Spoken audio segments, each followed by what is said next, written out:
Good afternoon. Thank you for joining us today. My name is Lisa Pregent. I am the livestock manager here at George Washington's Mount Vernon. With me today are our spring VIPs. We've got some Hog Island sheep and our 6 new additions to our livestock family. Every spring, we welcome new lambs to the farm. This year, we started lambing on March 12th. We had a set of twins born. Our last set was born on March 18th. We currently have 5 girls and 1 boy, and we're still waiting for 2 more ewes to lamb. I think they're going to hold out on us for a couple more weeks. But right now, you can see we've got 2 little lambs here. They're about a month old. Um, every year we do a naming theme for our lambs. So this year it is Marvel characters. We're going to have a Captain America.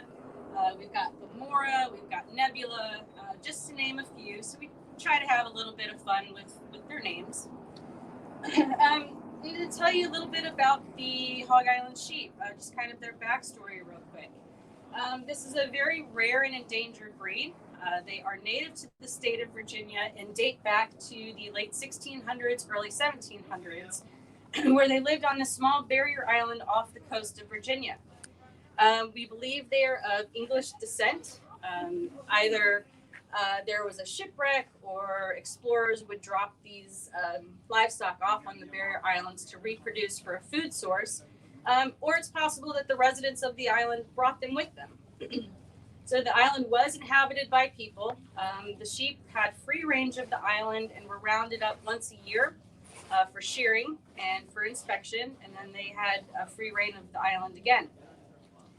Unfortunately, in the 1930s, the island was battered pretty badly by a couple of nor'easters. So the residents decided to pack up and move inland, and they left the sheep.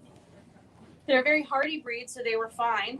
They could forage on sea grasses or whatever they could find. They would dig in the sand to get fresh water. But in the 1970s, the Nature Conservancy purchased the island and rounded up the remaining sheep, took them off the island to Virginia Tech, where they were studied, for parasite resistance and for diseases. They were so isolated on this island that they really wanted to get some good studies done. After they were finished with the studies, the sheep were dispersed to historic sites. I believe George Washington's birthplace and Gunston Hall were 2 of the main recipients. We often get asked, why do we have sheep at Mount Vernon? Well, George Washington was a big sheep farmer. He had anywhere from 600 to 1,000 sheep on the property at any given time. They were used for many purposes. Meat being one, mutton was a very popular dish in colonial times. They were sheared in May, so their wool was used to make clothing, to make blankets, to stuff saddles and mattresses, and all sorts of different projects. They were also very important to Washington's 7-year crop rotation. So if you've ever been to Mount Vernon and you've visited the Pioneer Farm site, we have some demonstration fields down at the farm, kind of showing you his crop rotation. So the sheep were added to one of the fields, usually one of the grass fields, where they would eat the grass, being accosted by a lamb here. They would eat the grasses, and as they would eat, they would also drop their manure. So they were fertilizing the field. So they were kind of like walking fertilizer machines and basically cutting down on some of the work that the enslaved community had to do. So in Washington was also a very detailed record keeper. So every May when he had his sheep sheared, he recorded them producing about 3 to 5 pounds of wool. This was very important when our livestock program was starting to develop in the early 1990s, and we started researching livestock breeds that we wanted to raise here on the farm. The Hog Islands really fit into what we were trying to do. Not only being a native breed, they are also a multi-purpose animal, so they are used for wool and for meat, where your modern day breeds now are either bred for meat or for wool. And they're also they're listed as critically endangered by the Livestock Conservancy, which is a group in North Carolina that helps with the conservation of these rare heritage breeds. So having that critical status means that there's less than 200 registered every year. And Mount Vernon really wanted to help with the conservation of these breeds.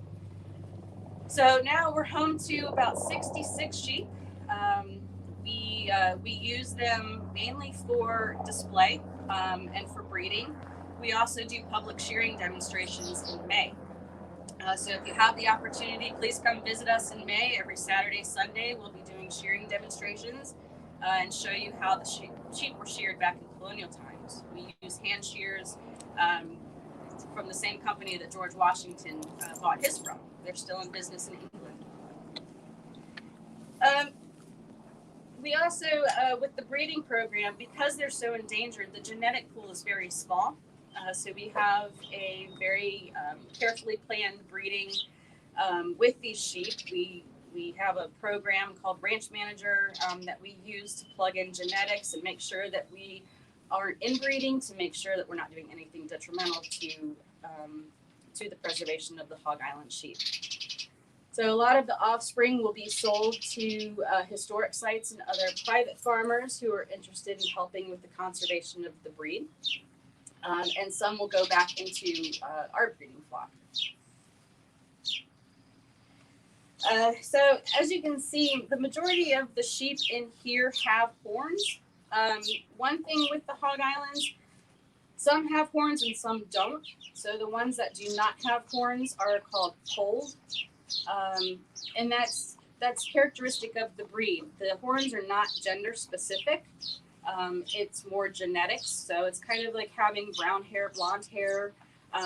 It's just if they had that the genetics, then they'll have horns. So even some of our males, they've got a great set of horns, or they're polled. You'll see too that some of the lambs, when they're born, they're spotted. After a year or two, those spots will start to fade and they will turn all white. About 20% of the sheep born are solid black and will remain black throughout their lives. The mature ewes, they weigh about 90 to 100 pounds. The rams are about 130 to 150, so they are a much smaller breed than some of your modern sheep, and they're a little bit easier to work with, being so small.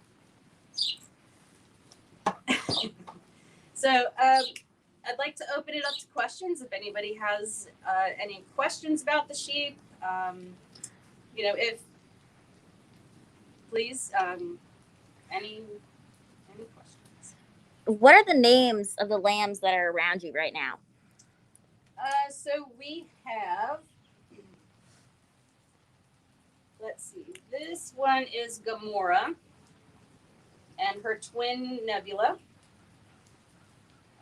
We've got Pepper Potts is laying in the corner over here. Her mom's name is Pepperdine. So we've kind of continued with that pepper theme. So she has a ewe lamb named Pepper Potts. We haven't decided if he's going to be Vision or Jarvis yet. And then his twin is Wanda, the Scarlet Witch. So because their mom's name was Scarlet, so we kind of stick with themes. We don't have any more questions at this time, but just kidding. Megan here has a question, and so she says, do they have individual personalities? They do. That's a good question. Sheep are often kind of mislabeled as being not quite that intelligent, but these rare heritage breeds, they're very smart. They're still considered a feral breed, so they've had to retain some of that quick thinking. So they each have different personalities. Some of them really like to come up and be scratched. Some are a little more offstandish. Some like to paw you for food. Some like to climb on feed pans. So yes, they are full of personality. Lynn asks, do you ever sell your livestock to private breeders? We do. We sell a lot of our young lambs and even breeding stock to private farmers who want to help with the conservation of the rare breeds.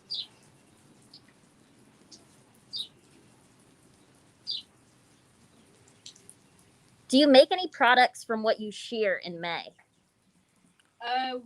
We do not, but we do sell a lot of our fleeces to fiber artists who are interested in working with heritage wool. Some of it also goes down to our very talented trades interpreters down at the Pioneer Farm site, where they use it for demonstrations. In May, when we do our shearing demos, the trades interpreters usually have some form of either dyeing demonstration, dyeing the wool, spinning and weaving demonstrations too. So it's really kind of a neat process to see from start to finish. Do you have more or less difficulty with keeping them healthy than modern breeds? Another good question. They tend to be fairly healthy. You know, it's one of those things we just have to be careful about with the inbreeding, because you know the genetic pool is so small that when you get into that, you start to see more problems. They tend to be pretty healthy. They're a fairly hardy breed. They don't need a whole lot of high quality nutrition to survive. We do try to feed them a high quality diet, and in doing so, we've seen better quality fleeces from the sheep, and they tend to grow a little bit better.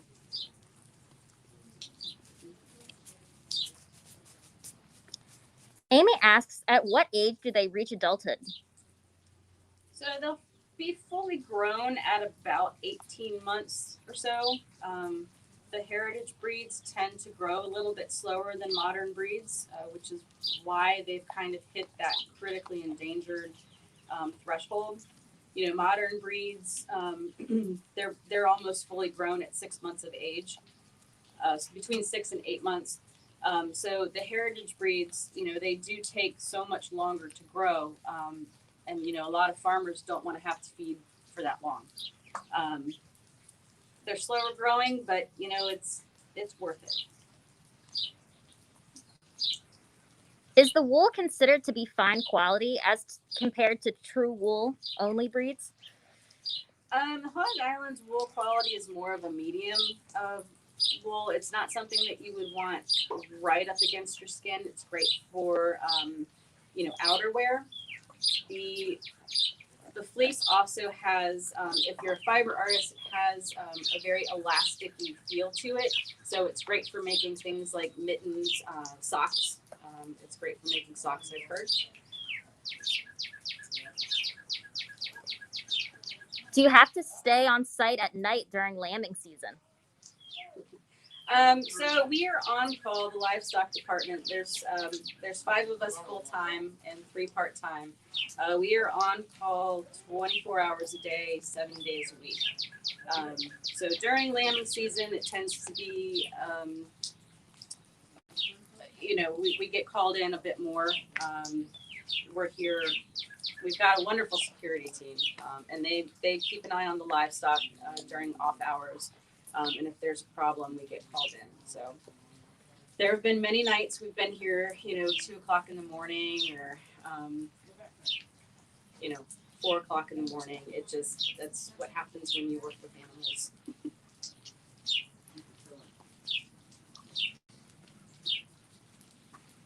Do you ever have lambs go for showing projects? Go for show? Mm-hmm. We do. We work with a wonderful program called the Youth Conservationist Program. Kids in 4-H, they can write an essay on why they want to help preserve a heritage breed. And a lot of those kids, we donate a ewe, a yearling ewe, which is a female, to a child. And usually those children will show in their state fair, their county fair. We have taken a few down to the Virginia State Fair, but we don't tend to do that anymore. With this breed, If you do show them your state fair or your county fair will probably have to make a new class for them because they don't really fit into the already existing classes.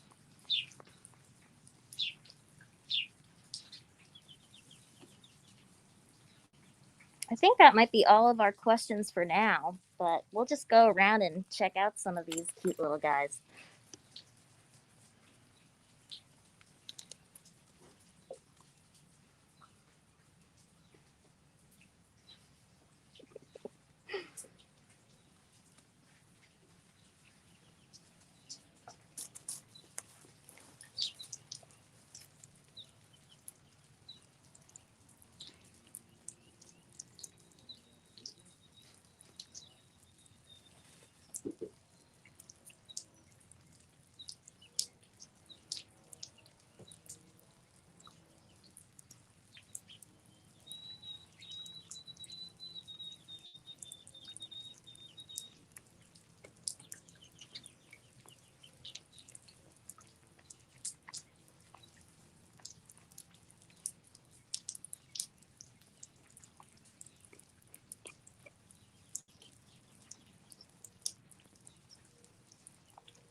Someone asks, how much is it historical preservation work and how much is it farming? And how much is work for you? It is all about the preservation. It's all about the farming, and it is a lot of work. You know, these guys are pretty self-sufficient, but in order to make sure that we're doing right by them, you know, they're pretty well watched after. We feed twice a day. We come up here quite often and just sit. We like to have pretty tame sheep, and so just sitting here being quiet with them, they'll come up to you. They're very curious.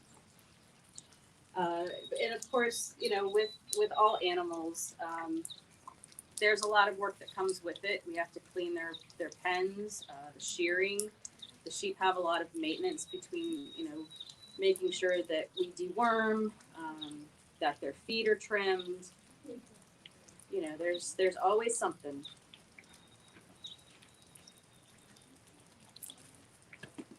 Megan asks, how big of a herd do you try and maintain?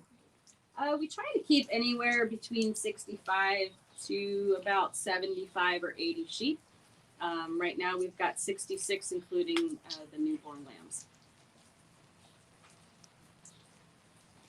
Amy asks, are the lambs interested in other animals? Do they interact with any other animals at Mount Vernon? No, right now usually just their moms.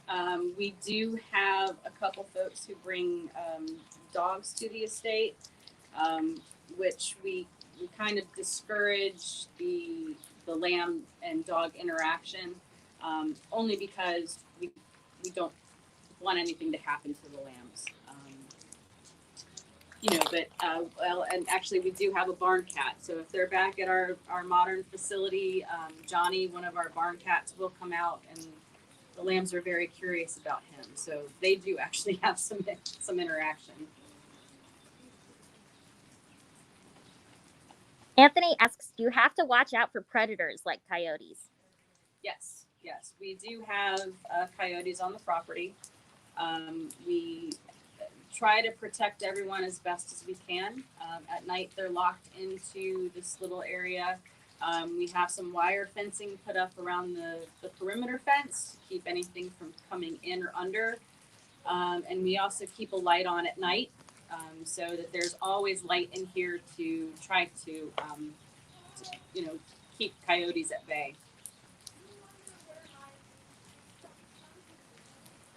Gretchen asks, how many rams do you keep? Some would say too many.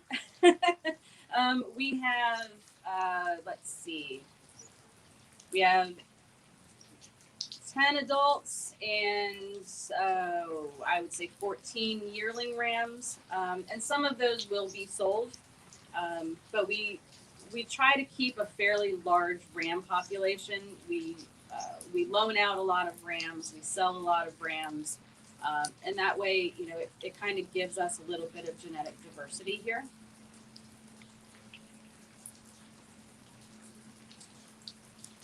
Joe says, thank you for all you and your staff do. Are you able to take them for walks or exercise them?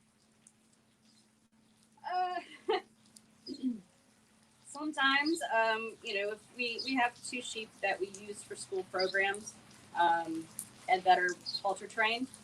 So we will occasionally take them for walks down to the farm site to do the school programs. They also are big helpers when we're trying to halter train a new lamb. We'll take the 2 old professionals out to kind of help guide the younger lambs. Other than that, you know, they pretty much get all the exercise they need. David asks, are they naturally unafraid of humans? No, naturally they are. I mean, they're prey animals, so they have that flight response. So you know, any sudden movements, any loud noises, and you know, they tend to get a little alert. Well, they are naturally alert. But if there's always one watcher in the flock, there's always 1 or 2 ewes or rams that they're kind of watching to see what's going on so that the others can relax. You know, like I said, we spend a lot of time with our sheep. We'll go into the stalls, we'll come into the pens, and we'll just sit. You know, because we want them to get to know us. We don't want them to be stressed out, you know, during lambing season. If we have to catch one to administer medication, we would much rather have that animal come to us than us chasing that animal.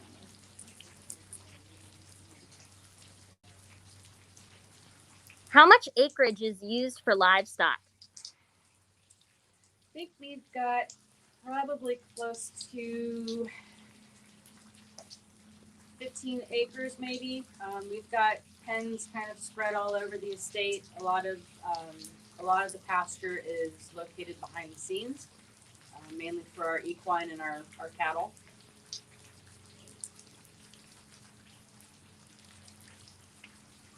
Geraldine asks, how much do the rams sell for approximately?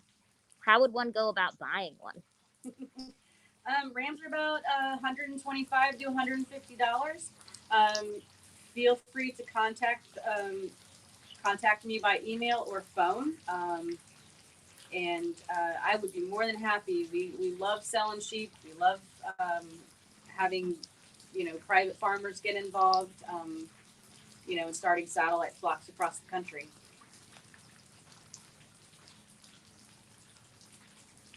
Are they bothered by the cold weather? Not at all. They most of them still have their fleeces on, so they're wearing a pretty thick wool coat. They much prefer this time of year to have it a little bit cooler.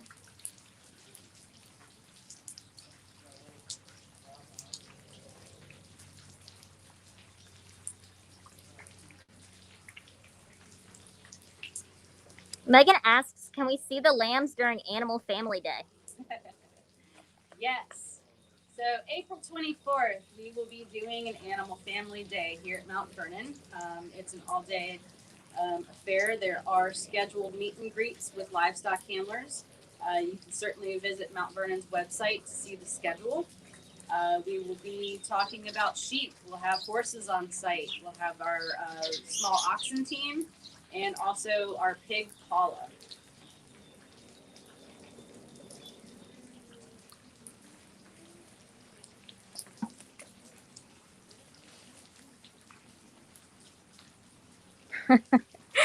Someone asks, can you kiss them for us all?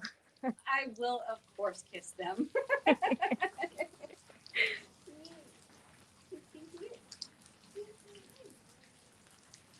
What's your favorite part about the lambing season? Oh, this. It's just, welcoming new life is always a pleasure working with animals. Working with animals can always be an emotional roller coaster. You have really good days and you have really bad days. So welcoming new life and seeing them grow and knowing that we're doing something positive for a breed that needs help. I think that's my favorite part of lambing season.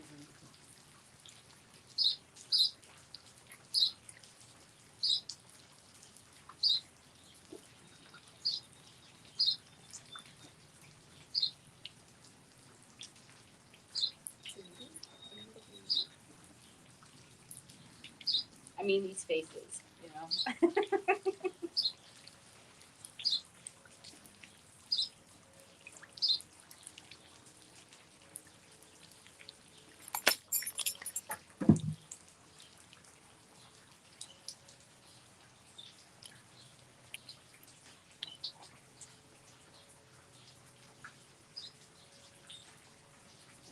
You gonna make a phone call?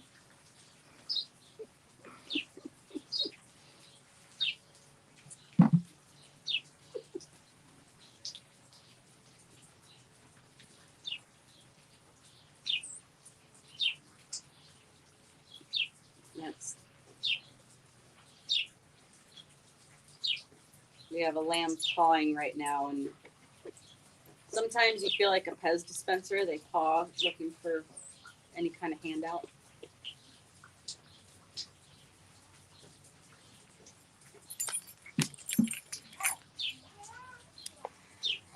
Elizabeth asks, how many sheep and lambs are at Mount Vernon? Total sheep, our flock is 66 right now, and that does include the 6 new lambs.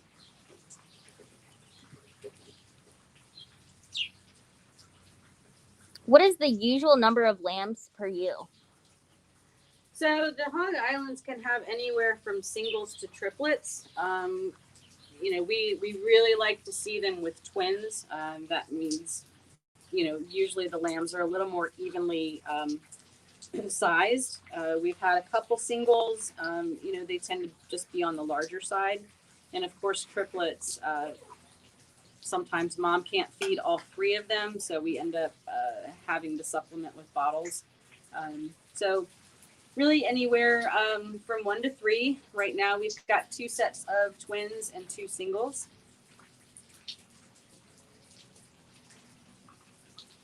How many times a day do you feed them?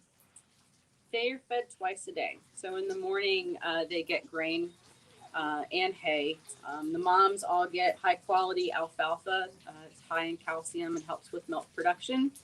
And then in the afternoons, they get hay. And then, we check water and make sure that everybody's looking healthy.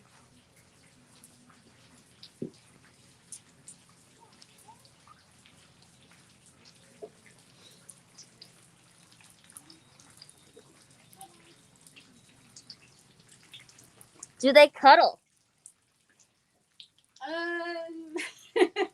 Sometimes, more so the adults now. The lambs, unless they're bottle babies, they're pretty independent and not terribly friendly with humans. Some are, but the adults really like to come up and be scratched, and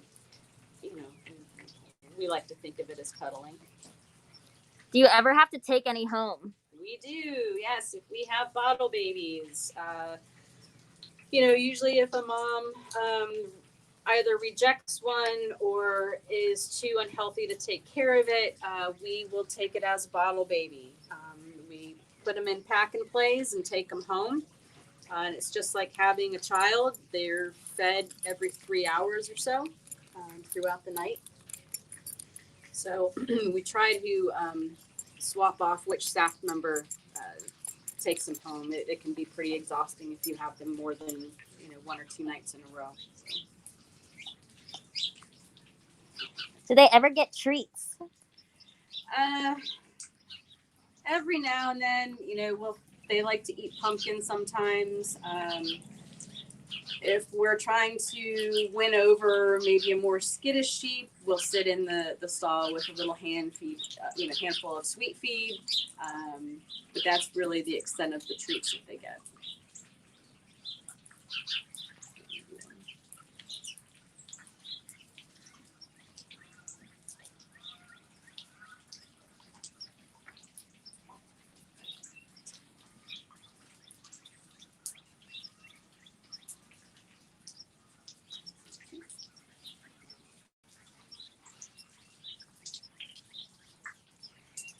How old are they when they're weaned? We wean at 8 weeks. So mom will start to wean them usually at about 5 or 6 weeks. They're still going to be nursing, but she won't let them nurse quite as long. So at 8 weeks, we take the lambs from mom. And at that point, they're already starting to eat a little bit of grain. And upon weaning, everybody gets vaccinated. They get a tattoo in their left ear as their permanent identification number, because that identification number goes on their registration paper. So every sheep we have on the property is registered with the Livestock Conservancy, so we know, kind of how many numbers are in the country, and it's just a way of being able to tell them apart. And how old are these lambs? These range anywhere from about 3 to 4 weeks. The oldest ones were born March 12th. The youngest one was born March 18th. We are still waiting for 2 more ewes to give birth. What is their lifespan? Anywhere, they're kind of like dogs, anywhere from 13 to 14 years old. They're getting, kind of into that, the end of their lifespan.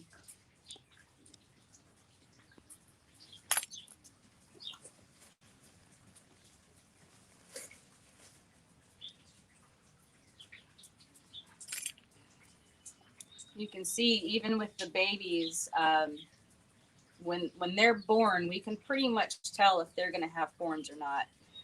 They'll have little horn buds, and these guys are only, I think the one you're looking at, Nebula, she's only about 3 weeks old, so you can see kind of how quickly their horns grow.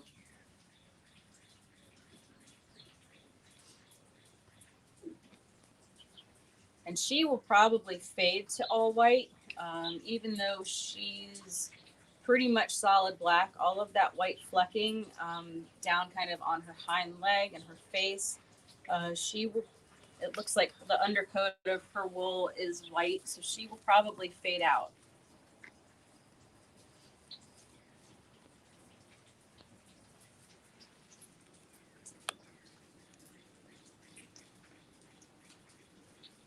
Do you milk them and sell the milk? We do not. No, we don't have the staffing to be able to do that, and right now the milk is for the babies, and once they're weaned, we want moms to dry up and get back to we call it getting back to fighting weight, get back to their summer weight, so they're ready to go out to pasture.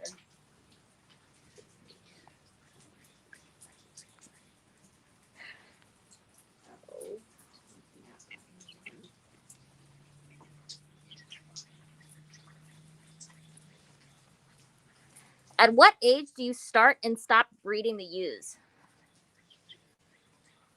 Good question. So with the Hog Islands, we usually wait until they're about 18 months to breed, so that their first lambing is at 2 years old. And as far as stopping breeding, it's kind of based on the individual sheep. It's usually around 10, maybe sooner, just depending, if they've had rough births prior to that. So kind of base it on the individual ewe.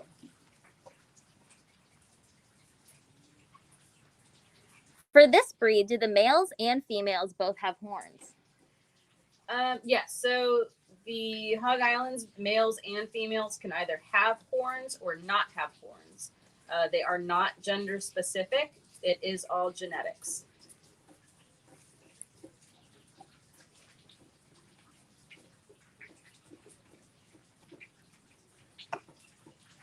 So their father, we used one ram this year. His name was Sherman, and he is a horned white ram. So you can kind of see he kind of threw a type. They all have horns. They all have kind of that white and black speckling on their face.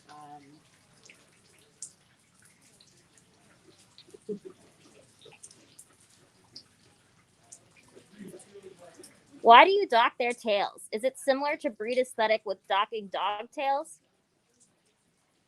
So we ban their tails when they are between 12 and 24 hours old, and it is mainly for hygiene.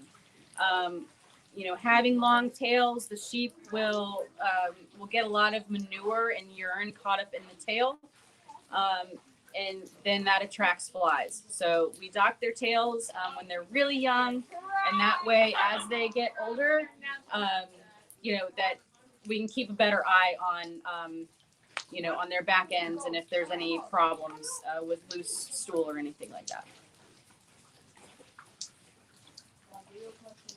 Do you breed each ewe every year? We usually do. This breeding season was a little bit different with COVID. We usually breed anywhere from 20 to 25 sheep. This year we only bred 6. It's been kind of a trying year for everybody, and we just needed a bit of a break. So we picked 6 very good ewes that have had, they were good moms. They haven't had issues in the past with lambing. So next year we'll probably breed quite a few more. Do you have a favorite among the sheep?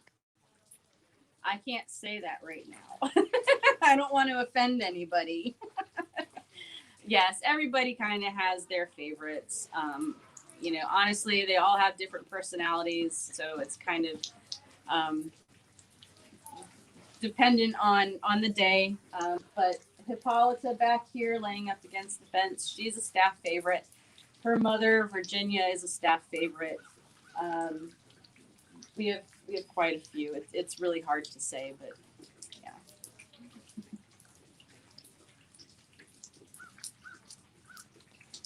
So on Hog Island, are there any of them left there, and can the public go there? Hog Island is only reachable by boat now, and as far as all of the sheep have been removed, and it's now it's owned by the Nature Conservancy. It's kind of they took back the island when they took all the sheep off.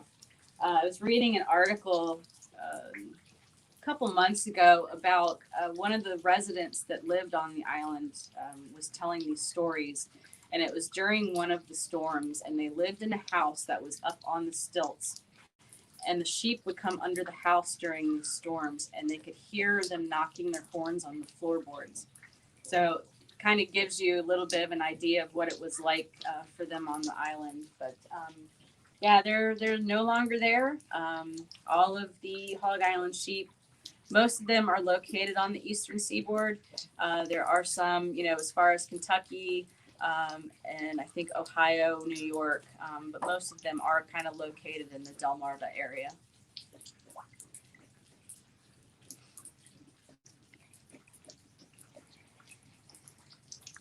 Marie says, from her 8th graders, what is the daily routine for the sheep? So daily routine, we come up here usually around 7:30 in the morning. We give them their grain. They get about 1.5 pounds of grain per sheep in the morning. We've got all of the older adults, females over here. We let them out into the field. They get hay, they get fresh water. Same with the moms and the babies. They get grain, they get their high quality alfalfa. We top off their water. And then after that, they greet our guests.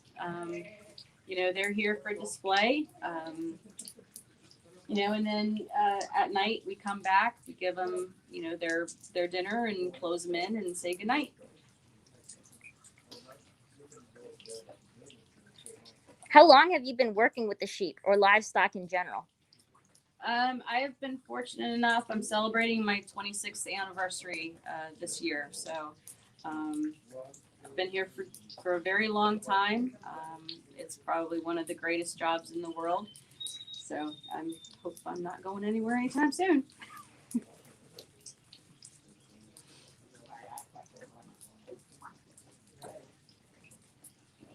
When I first started here, and I'm not going to say how old I was, but we only had, I think we had 12 Hog Island sheep.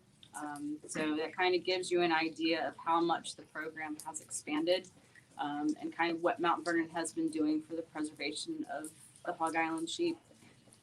Going from 12, I think our highest number, we were up to almost 100. And we kind of backed down to 66 right now. But the program's really grown, and the numbers of the Hog Island sheep have started to come up a little bit.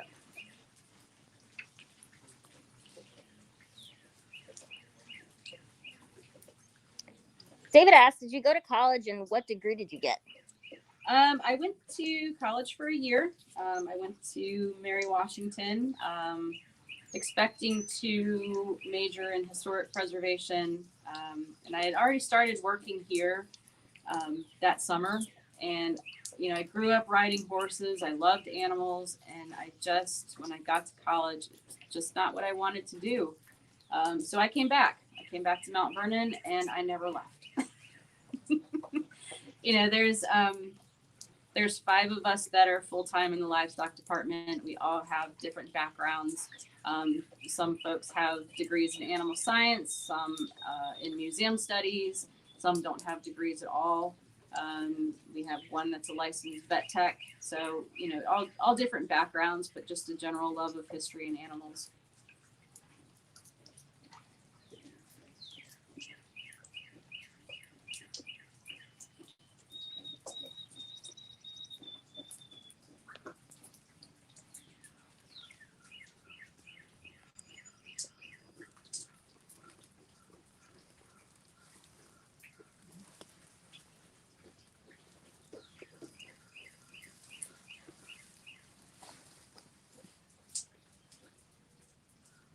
What did the Washingtons use their sheep for, other than protein and wool?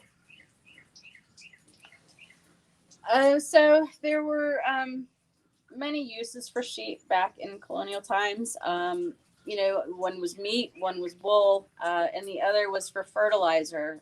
They used them in the 7-year crop rotation down at the farm site. They would put the sheep in the field with grass. The sheep would graze, and as they were grazing, they dropped their manure, and so they were fertilizing the fields and adding very important nutrients back into the soils.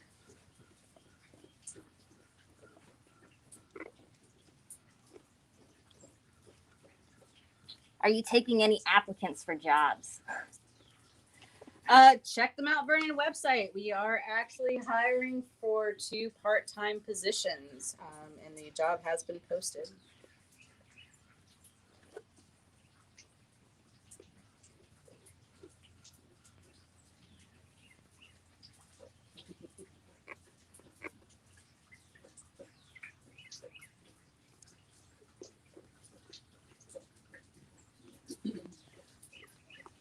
The lambs tend to be very active in the mornings.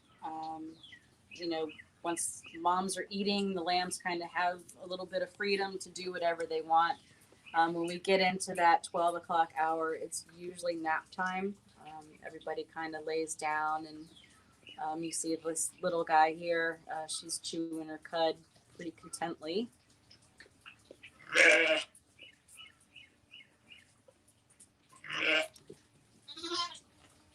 Do you ever give the sheep full baths, or what do you use to keep insects from harming them? We don't bathe them. They produce a natural oil, lanolin, basically. Excuse me. That it kind of acts as a natural insect repellent. It's the flies. They will bite the legs sometimes. They don't have wool on their legs. They do actually have hair, but the actual body of the sheep, the lanolin tends to repel. So we don't have issues, with ticks and lice and things like that.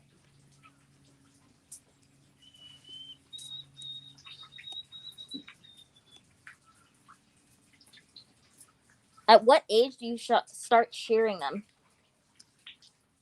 They will be a full year actually when they get their first shearing. So these babies won't get sheared until next May. And usually that's the best quality wool is their first shearing. It's been growing for a little over a year. It tends to be longer in length. Usually the Hog Islands, the adults, we get about, their staple length is about 2 to 3 inches, sometimes a little bit longer, depending on the individual sheep. But that first cutting, the staple length tends to be about 4 or 5 inches, and it's a very nice fleece. So as they age, especially the ewes when they're bred, a lot of that energy goes into feeding the lambs rather than producing quality wool. And it also depends on climate. If it's a really cold winter, then again, a lot of their energy will go into staying warm and instead of really getting that long, luxurious fleece.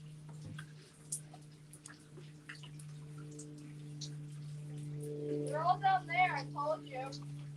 What happens to the wool after you shear them?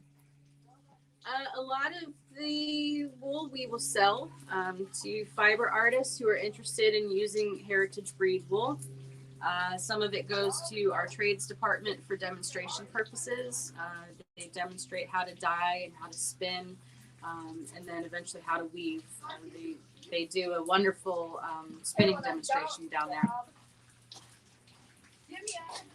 Whoa. What other animals do you have? Damara asks. We have horses. We have 1 donkey. We've got pigs, the sheep, and we've got cattle and a couple chickens. So most of them are rare heritage breeds. The cattle, we have American milking Devon cattle, which again are listed as critical with the Livestock Conservancy. We raise Ossabaw Island hogs, which are critical with the Conservancy, and also our mammoth donkey. The donkey is very important to our story here about George Washington. Not many people know that George Washington is the father of the American mule.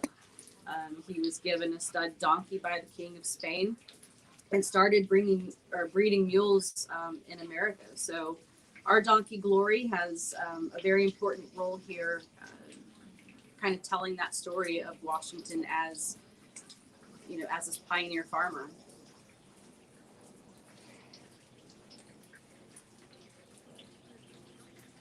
Julian says, we're visiting this summer. Do you get to see or visit the animals when you're there?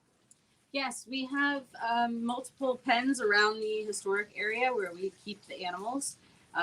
It has been a little sparse. Most of our livestock is located back at our modern facility right now. But we've been working on getting the shelters and the pens kind of beefed up to, for the animals' protection. So we're hoping this spring we can get more animals out.